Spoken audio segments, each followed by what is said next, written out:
আজকে যেহেতু পহেলা মে তো ভাবলাম আম্মুকে একটু ছুটি দিয়ে দেই। ছুটি আর কি, আমি রান্নাঘরে ঢোকার সাথে সাথে সেও আমার পিছন রান্নাঘরে চলে এসেছে যে আমি রান্নাঘরে কী করতেছি। এসেই তো বকাবকি শুরু যে আমি কেন রান্না করব, তার রান্নাঘর সে রান্না করবে, আমি অনেক দিন পর এসেছি আমি রেস্ট করব, কত কথা। তো যাই হোক, আমি তো রান্না বান্না করবই। তো এখানে মাংসটা ভিজে প্রথমে বেগুন কেটে নিচ্ছি, বেগুন ভাজি করব, বেগুন আর পটল ভাজি করব। তো আমি পটল আর বেগুনটা খুব ভালোভাবে লম্বা লম্বা করে কেটে নিলাম, আর একটু সাইড দিয়েও হালকাভাবে কেটে ধুয়ে নিয়ে এখানে লবণ হলুদ মরিচের গুঁড়া দিয়ে ভালোভাবে মাখিয়ে নিচ্ছি। মাখিয়ে এটা বেশ কিছুক্ষণ রেখে দিব যাতে মশলাগুলো ভালোভাবে ভিতরে ঢুকে। তো মাখা শেষ হয়ে গেছে, এখন এক সাইডে আমি এটা রেখে দিব।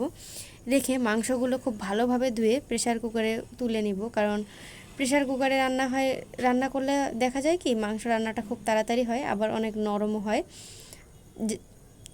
যার ফলে আমার বাচ্চা এবং আমার ভাগিনা খেতে খুব ভালোভাবে তারা খেতে পারে। তাই তো প্রেসার কুকারে মাংসটা নিয়ে নিলাম, প্রায় এখানে 1.5 কেজির মতো মাংস ছিল।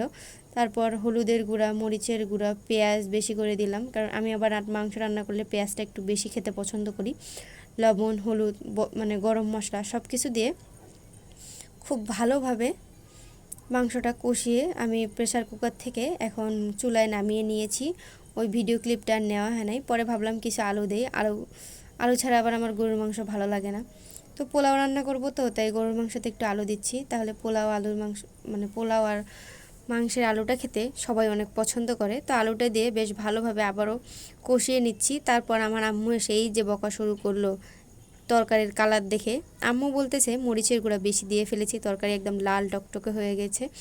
তো যাই হোক, আসলেই অনেক ঝাল হয়েছিল। দুপুরে খাওয়ার সময় দেখছি যে আমার ছেলেও খেতে পারে না, আমার ভাগিনাও খেতে পারে না, শুধু আমার আব্বুর অনেক পছন্দ হয়েছিল, যেহেতু ঝালটা অনেক বেশি হয়েছিল। আমার আব্বু আবার ঝাল অনেক পছন্দ করে। তো যাই হোক, আব্বুর তো পছন্দ হয়েছে, এতেই অনেক খুশি। তো এখানে পটল ভাজি করে নিলাম। তো পটলগুলো দিয়ে পটল ভাজিটা শেষ তুলে ফেলেই আমি এখন বেগুনগুলো দিয়ে দিচ্ছি। বেগুনগুলো খুব ভালোভাবে আমি হালকা মাঝারি আছে ভেজে নিব, যাতে দুই সাইডে পুড়ে না যায়। বেগুন ভাজিটা পুড়ে গেলে আবার খেতে ভালো লাগে না, একটু তিতা তিতা লাগে। তো এ পর্যায়ে বেগুন ভাজিটা হয়ে গিয়েছে, আমি এখন বেগুন ভাজিটা তুলে নিচ্ছি। তুলে পরে আমি এটাতে পেঁয়াজ বেরেস্তা করেও দিব। তো যাই হোক, আগে রান্নাগুলো শেষ করি। তো এই যে দেখেন আমার বেগুন ভাজি পটল ভাজি রেডি। এখন আমি পোলাও রান্না করব। তো প্যানের মধ্যে অনেকখানি পেঁয়াজ দিয়ে ভালোভাবে আগে বেরেস্তা করে নিচ্ছি। বেরেস্তাটা বেশি পরিমাণে করতেছি, পোলাওয়ের মধ্যে বেরেস্তাটা আমাদের বাসার সবাই অনেক পছন্দ করে। তো এর মধ্যে অর্ধেক বেরেস্তা আমি এখন তুলে রাখবো।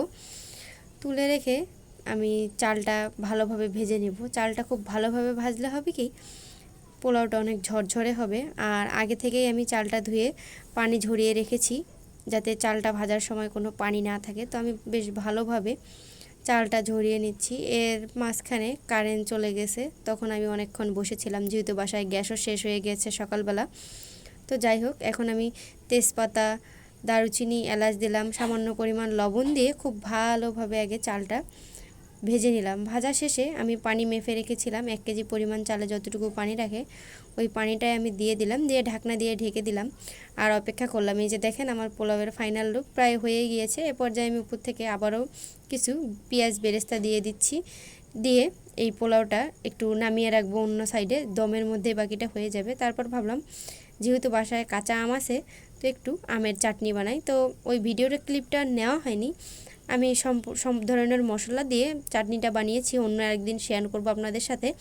এখন শুধু বাগার দিয়েই নামিয়ে নিলাম, পাঁচফোড়ন আর রসুন দিয়ে। পরে দুপুরে খাওয়া দাওয়ার পালা। তো এখন খাওয়া দাওয়া করতেছি। প্রথমে আমি আমের চাটনি আর পটল ভাজি আর বেগুন ভাজি দিয়েই খাবো। এই দুইটা পোলাওয়ের সাথে আমার বেগুন ভাজি আর পটল ভাজি এত ভালো লাগে কি বলবো। তো যাই হোক, আলহামদুলিল্লাহ আজকের খাওয়াটা কিন্তু অনেক ভালো ছিল। তো খাওয়া দাওয়া শেষ করে এখন একটু রেস্ট করার পালা। আজকের মতো এ পর্যন্ত, সবাই ভালো থাকবেন আর অবশ্যই কমেন্টে জানাবেন আজকের ভিডিওটি কেমন লাগলো।